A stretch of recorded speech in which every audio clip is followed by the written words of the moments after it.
It's a bunch of silliness, but to your point, Abby, your comment a moment ago that got me when you said he's coming after the men too.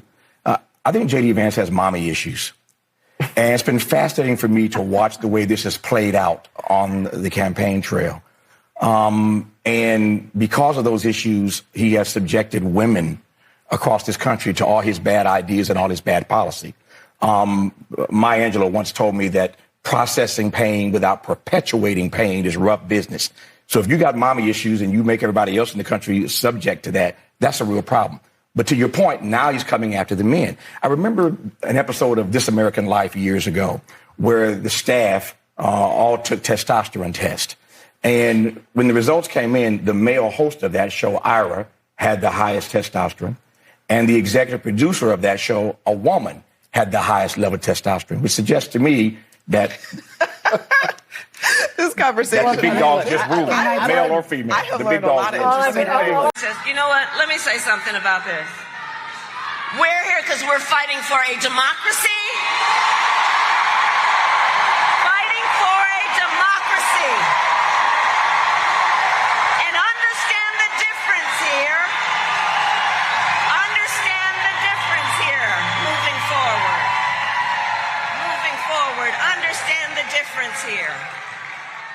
What we are looking at is a difference in this election. Let's move forward and see where we are. Because on the issue, for example, of freedom of choice, that's okay. That's all right.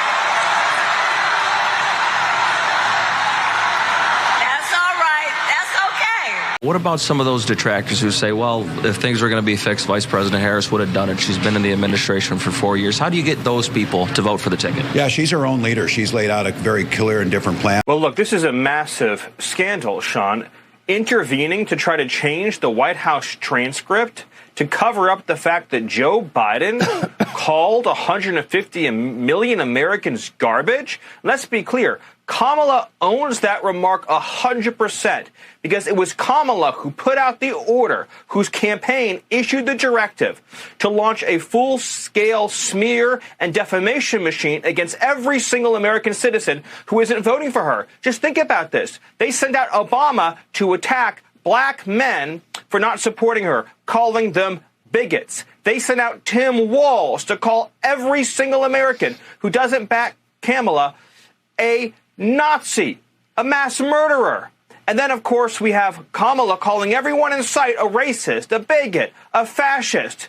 This is a case in which Joe Biden, addled though he may be, was following the instructions of Kamala Harris. She owns this completely and totally. Her campaign is a hate campaign. It's a campaign of vilification and a campaign of personal destruction, and Americans will reject it overwhelmingly. Not to mention, of course, Mark Cuban, again, on Kamala's orders, slandering every single woman in America who supports Donald Trump. These people are stone-cold haters, Sean.